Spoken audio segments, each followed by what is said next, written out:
However, we have to talk about this. So Lamar Jackson, this was very concerted. He unleashed his latest surprise. Now, the saga continues as far as Jackson and the Baltimore Ravens. So he announced this morning on Twitter, remember, he represents himself. This is all very homegrown, kind of green the way he's handling this. He goes to Twitter, announced that he requested a trade from the Ravens, just as Coach John Harbaugh sat down to speak to reporters at the NFL's annual league meeting. We are going to hear from Harbaugh, who was talking about the tweet. I'll give you just a snippet here. Quote, "I love the game of football, and my dream is to help a team win the Super Bowl." This is Jackson, adding that Ravens fans are great, but I had to make a business decision that was best for my family and I. No matter how far I go, where my career takes me, I'll continue to be close to my fans of Baltimore Flock Nation and the entire state of Maryland. You'll see me again. So that's from Lamar Jackson. And I just want to do this, Amal, and I'll get your take on it. I have the answer as to where Lamar Jackson should end up and what he should do here. The Lions fans, and I consider myself one of them, have suffered for long enough. 45 years. We're talking Gary Danielson. We're talking Eric Hipple. We're talking Chuck Long. You know him. Look him up, kids. We're talking Rusty Hilger. Yes, that's a real name, and that was a real Lions quarterback, Amal Shah. We're talking Charlie Batch. We're talking Rodney Peete. We're talking Eric Kramer. We're talking Joey freaking Harrington. Need I continue? We went and traded. Bobby Lane was 1955. We went and traded Matthew Stafford. The only thing the franchise has done well since Barry freaking Sanders retired, we went and traded him away, and just Lions luck, what happens? He wins a championship, although you and I cashed with the Rams, what's up? Wins a championship in year one with the Rams after futility with the Detroit Lions and getting his brain smashed in, that being Stafford. It is time for the Lions, who now all of a sudden are hot in the streets. You've got people all over every network jumping on the Honolulu blue and silver bandwagon. Why? They got a coach that's obsessed with Monster Energy drink. They finished the year on an 8-2 run. They finished 9-8. They've got 25 mil of cap space, but they have one problem, and his name is Jared freaking Goff. They've got 2 first-rounders this year. They've got Ben Johnson, the best offensive coordinator in football, who chose to stay in Detroit. Why wouldn't he? And again, we've got an opportunity right now with a fan base that has long suffered. They haven't had anything to care about since 1957 because they've had one playoff win since 1957. Barry Sanders retired because he got tired of the organization after 10 seasons.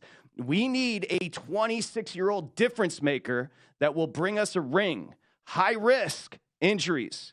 The completion percentage stuff you want to bitch about all the time with Lamar Jackson, I get it. But high reward, the most dynamic player in the game at 26, you got him for a decade. Go out and make a move, Detroit. Amal Shah, the floor is yours. First of all, love everything you said there and completely in agreement with you, and I think it's a great move for him. You have me fired up. I can't wait for football season. I can't believe we got to still wait 3 months and go through baseball, even though all three of us love baseball here. You're right. Think about this NFC North. It's a winnable division. You've got talent around you. Amon-Ra St. Brown is emerging as a young absolute dude at wide receiver. This team is really starting to buy in. Hopefully the draft picks that they've had really materialize over the long haul and become those guys. I don't think it's a bad play at all. And remember, you're going to play indoors. I think that would help Lamar. Knowing Good that call. You're going to play potentially, let's assume it's the season where the NFC's got the 9th home game.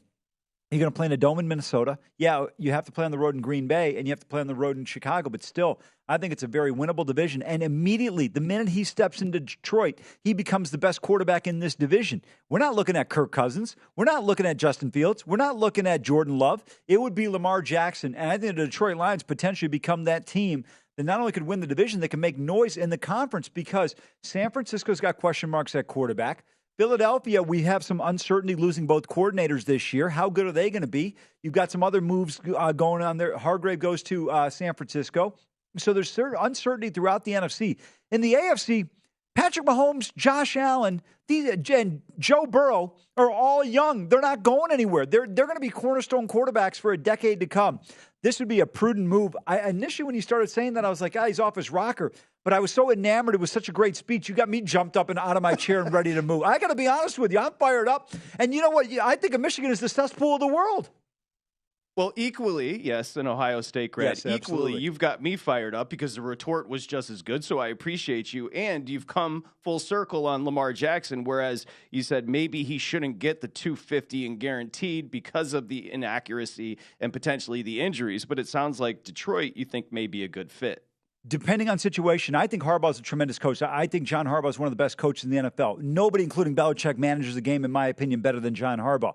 However, I think there's more pieces in Baltimore that are ready to be successful. Love the acquisition and the re-signing of Roquan Smith. This team has got some talent.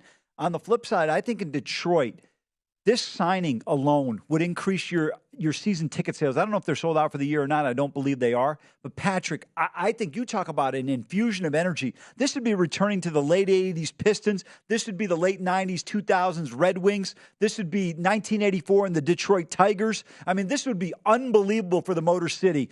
This would be 1948 for Michigan. That was the last time they won a whole national championship. I mean, this would be unbelievable. Go to VSiN.com/subscribe to become a VSiN Pro subscriber today.